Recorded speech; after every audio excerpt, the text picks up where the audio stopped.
கண்ணதாசனையும் அவரையும் பக்கத்துல இருந்து பலமுறை பார்த்துருப்பீங்க. ஆமாம். எப்படி இருந்தது அந்த அனுபவம்? ஐயோ, அண்ணன் தம்பி போல வாடா போடாது அவர் குள்ளா துரத்தின்னு ஓடுவார்.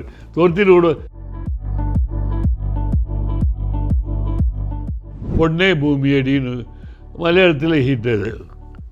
அந்த பாட்டு தமிழில் சக்தி கேட்டாப்பில்லை, அது வேணும். சரி போட்டு பாடினேன். பாடி காமிக்க சொன்னார். பழைய பாடு தம்பினார். இது பார்த்தாரு. போட்ட உடனே வச்சுட்டு பார்த்தாரு. யார் எழுதுனாரு? பிச்சு திருமலை அப்படின்னு. இதை ரெக்கார்ட் பண்ணிவிட்டு எனக்கு உடனே காமினார். அதே போல் அந்த என்ன ஒரு ஹோட்டலில் இருக்குமே அவருக்கு.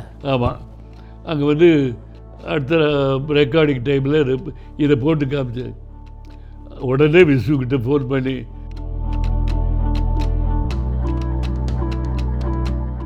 இப்போ விஸ்வநாத ராமமூர்த்தி பிரிய போகிறாங்கன்னு உங்களுக்கு தெரியுமா? கொஞ்சம் கொஞ்சமாக பிரிவார். அதாவது ஃபஸ்ட்டு ஜி.கே. வெங்கடேஷ் அவர் வந்து கண்டக்ட் பண்ணுவார். அவர் தான் ஃபஸ்ட்டு கண்டக்ட் பண்ணுவார். அவர் கண்டக்ட் பண்ணும்போது அவர் உள்ளது சொல்ல,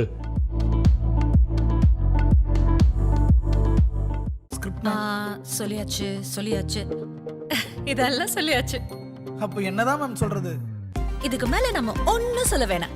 நம்ம ஆளுங்க தானே நம்மள இவ்ளோ தூரம் சப்போர்ட் பண்ணி கூட்டிட்டு வந்தாங்க. அவங்களுக்கு தெரியாதா அவங்களோட பெஸ்ட் ஹாலிடேஸ் நம்ம கூட தான்? கரெக்ட் தானே? GT Holidays, South India's #1 travel brand.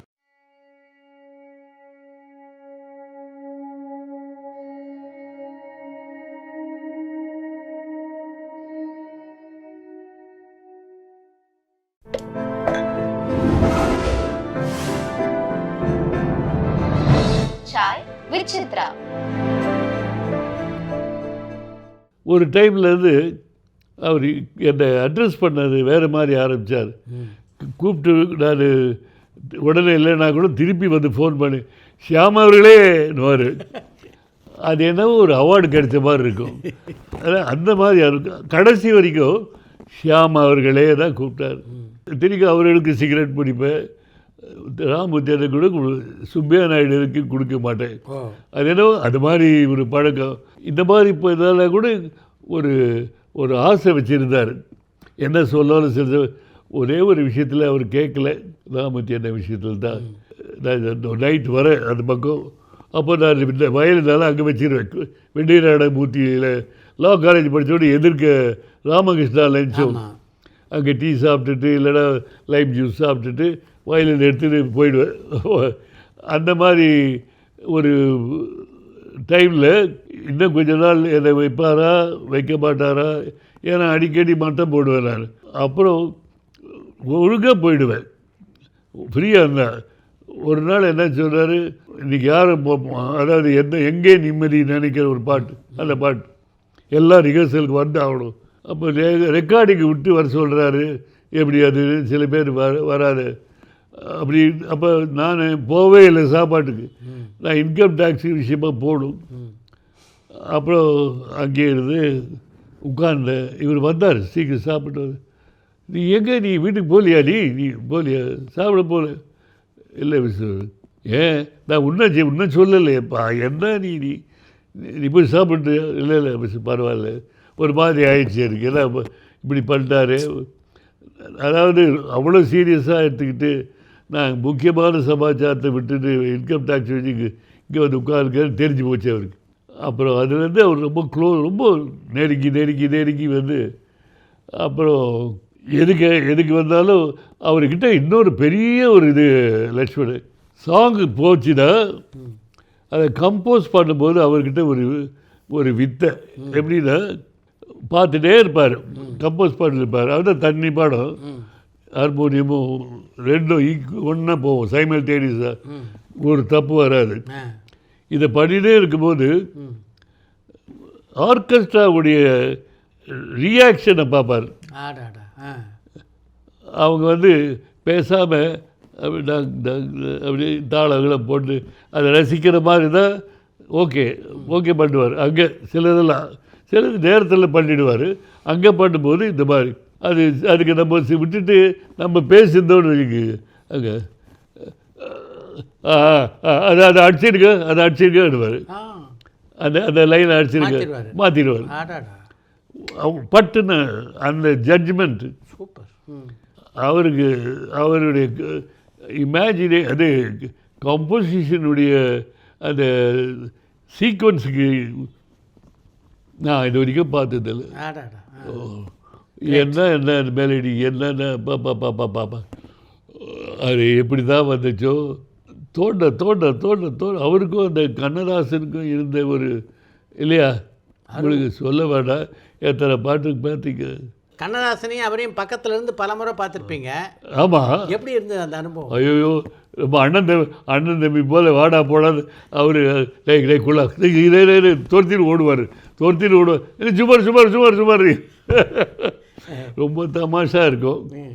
அவரும் ரொம்ப நல்ல டைப். யார்? விஜய்.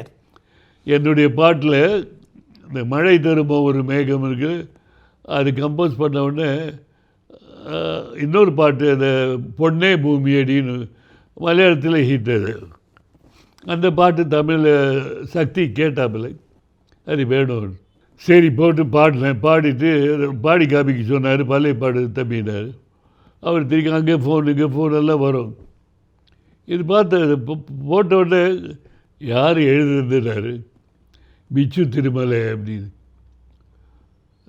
சரணம் கூட இப்படி தான் நானார். இல்லைண்ணே சரணம் சாஃப்டாக ஸ்மூத்தாக இருக்கும். அது பிகினிக்கு போது தண்டா டா டி தர டர டர டர டி அப்படி அந்த அந்த தத்தகாரம் அவர் பிடிச்சி புதுசாகுது சொல்லிட்டு உடனே இது ரெக்கார்ட் பண்ணிவிட்டு எனக்கு உடனே காமினார். அதே போல் அந்த என்ன ஒரு ஹோட்டலில் இருக்குமே அவருக்கு. ஆமாம். அங்கே வந்து அடுத்த ரெக்கார்டிங் டைமில் இதை போட்டு காமிச்சார். உடனே விசுக்கிட்ட ஃபோன் பண்ணி அவனை சிஷ்யா போட்டுக்கிறாப்பா ஒரு பாட்டு, அதை கேள்றா.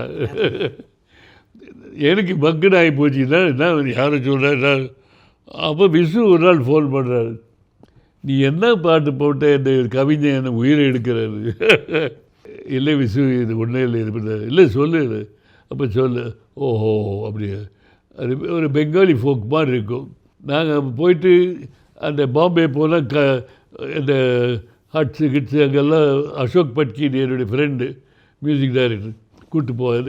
இந்த பக்கா டப்பா வச்சு நடிச்சுட்டு பாடுவாங்க நைட்டெல்லாம். அதெல்லாம் கேட்குது. சிலது அப்படி இருக்கும். இந்த தத்தகாரத்தை பிடிக்குது பார்க்குறது. அப்படி அந்த மாதிரி வந்தது. அது கவிஞர் கூட இருந்த ஒரு அவருக்கு இருந்த இது ரொம்ப க்ளோஸ்னால் அது மாதிரி அவருக்கு இவர் கேட்குறது உனக்கு மூளை தலையில் ஏன்னா அது ஏன் அந்த ப்ரொப்பல்லர் சுற்றுது நல்ல அது ஏன் சுத்தாத போவாதா அந்த எஞ்செல்லாம் உள்ளுக்குது ஏன் முன்னால் வேறு அந்த மாதிரி எல்லாம் கேட்பார் அப்படின்னு சொல்லிட்டு இவங்க 2 பேரும் தமாஷ் பண்ணிக்குவாங்க. உங்களுடைய முதல் படத்துக்கு அக்காவு கல்யாணத்தில் கண்ணதாசன் தான் பாட்டு. பஞ்சுல கவிஞர் கண்ணதாசன். அப்படியா? நான் தான் பணம் கொடுத்தேன் எனக்கு. அப்படியா? அந்த பாட்டு சரி நல்ல பாட்டு அது. அப்படி ட்ரை பண்ணி எப்படியாவது வரும்னு பார்த்தா அப்போ அவரும் பைசா கொஞ்சம் அவருக்கு ரொம்ப சிரமம், கஷ்டம் அது. அந்த டைம்லலாம் அவருக்கு முடியல. நீங்கள் பல மியூசிக் டைரக்டர்கிட்ட ஒர்க் பண்ணியிருக்கீங்க. இதில் யார்கிட்ட ஒர்க் பண்ணது ரொம்ப கஷ்டமாக இருந்தது உங்களுக்கு? ஒர்க் பண்ணுறதுன்னு நாங்கள் இப்படி சொல்ல போனால் எம்எஸ்வி சொல்லுவாங்க இல்லையா, கஷ்டம்தான். நானும் பக்கத்தில் இருக்கார் பெர்சி ஜேம்ஸு, அவர் வந்து சுப்ராமகிட்ட ஒர்க் பண்ணவர், அவரும் ஒரு தம்பியும். அங்கே பாராம ஃபுல் ரீல் பாராமல் வாசிப்போம். 10 நிமிஷம் ரீலை நோட்ஸை பார்க்கவே மாட்டோம்.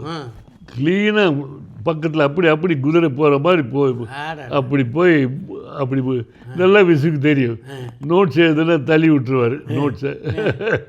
அப்படி கஷ்டம்ன்றது எப்படி நான் ஒரு நாள் மாட்டினேன். அது கஷ்டம்னா அது சைக்கலாஜிக்கல் ஃபீலிங்.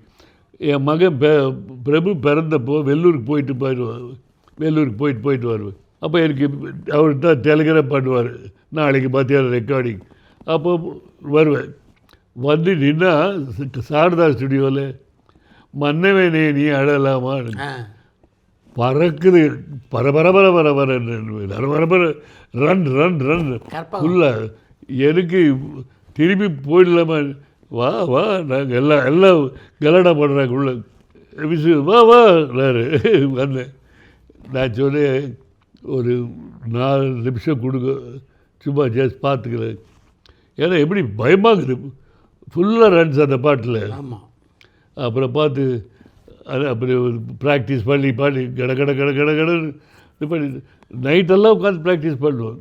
ஏன்னா இந்த பக்கம் லால்குடிது அவரது ப்ராக்டிஸ் பண்ணணும், நாளைக்கு பாடம். இந்த பக்கம் எம்எஸ்வி இது, அது ஆட்டம்னு ஒரு சாங் வரும், ஏதோ பாக பீரியடு எதுலேயே தெரியல, பாலும் பழம் ஏதோ ரன்னுங்க. ஏதோ கஷ்டமான சமாச்சாரத்தெல்லாம் பார்த்தாச்சு விஸ்வநாதன்கிட்ட. அதுதான் கேவி மகாதேவன்கிட்ட வாச்சிருக்கீங்க. அவர் அவர் வாசி புகழேந்தி நானும் ரொம்ப ஃப்ரெண்ட்ஸு, க்ளோஸ் ஃப்ரெண்ட்ஸு. புகழேந்தி பக்கா நாலேஜ், அப்போ ரொம்ப கெட்டிக்காரன், பெரிய ஞானஸ்தன்.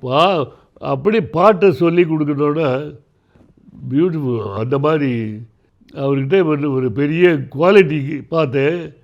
நான் சொன்னேன், நான் எனக்கு பிஸியாக இருக்கும்போது அப்போ அவர் கொஞ்சம் நல்லா இருந்தது. கேபிஎம்க்கு வரீங்களா, எனக்கு கொஞ்சம் ஹெல்ப் பண்ணுறீங்களா, வரீங்களா, கண்டக்ட் பண்ண கையெல்லாம் வலிக்கல.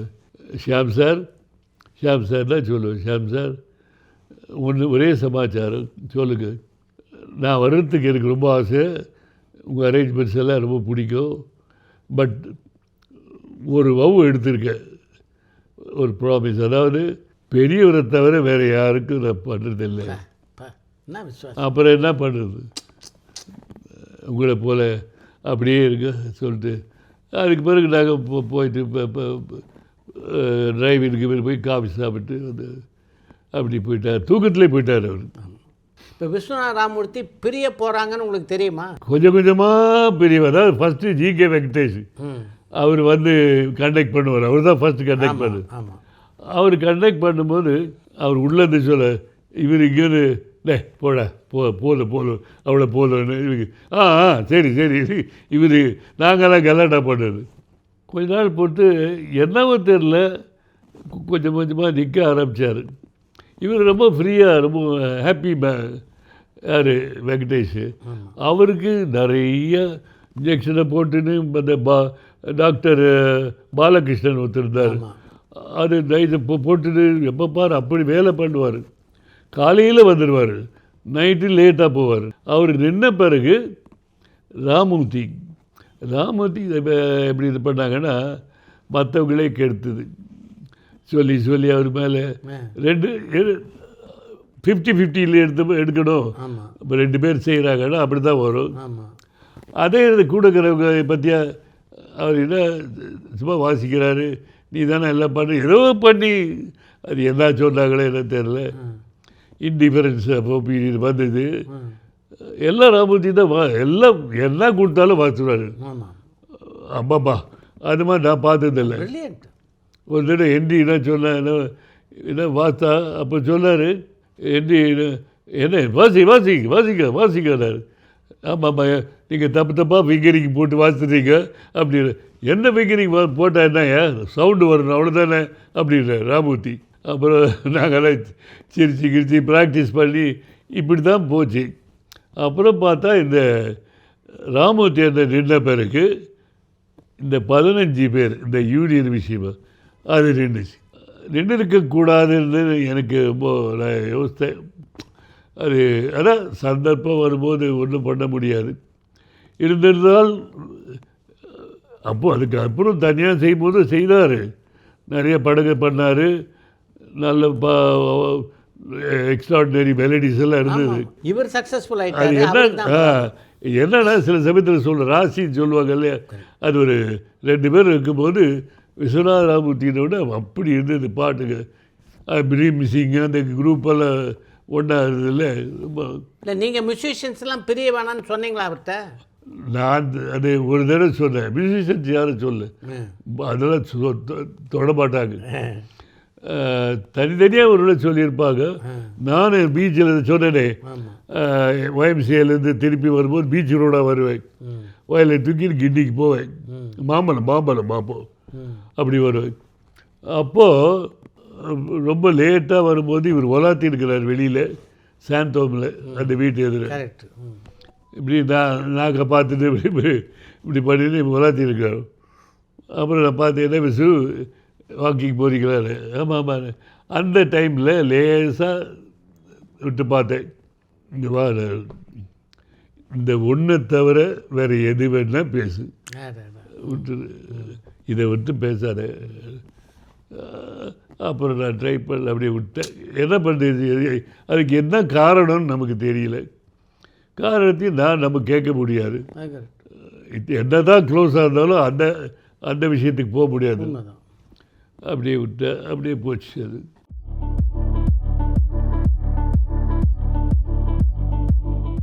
எந்த காலகட்டத்தில் நாம் இசையமைக்கணும்னு உங்களுக்கு தோணுச்சு? இல்லை அது சத்தியம்னு ஒரு தெலுங்கில் குள்ளமாக ஆமாம், சத்தியம் சரி. நோட்ஸ் எல்லாம் தெரியாது, பட் நல்ல நாலேஜ். அப்போ ஒரு நாள் அவருக்கு மலையாளத்தில் மதுவோட தான் அதிகமாக படம் பண்ணீங்களா நீங்கள்? மதுக்கிட்ட ஃப்ரெண்ட்ஷிப் கடைசி இன்றைக்கு வரைக்கும் இருக்குது. அருமை. பட்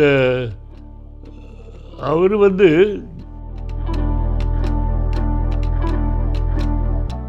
மம்முட்டி மோகன்லால் பல படங்களுக்கு நீங்கள் மியூசிக் நிறைய பண்ணி அவர் தான் ஒரு சீசனில் எனக்கு சொன்ன மாதிரி இந்த பக்கம் ப்ரோக்ராமில் இந்த பக்கம் மம்முட்டி ஏறுனா அந்த டீம், அந்த பக்கம் 20ஆம் நூற்றாண்டு டீம் அப்படின்னு போட்டேன். அது இதான் போடுவாங்க ப்ரோக்ராமில். அவனுக்கு போட்டிருக்கேன். பட்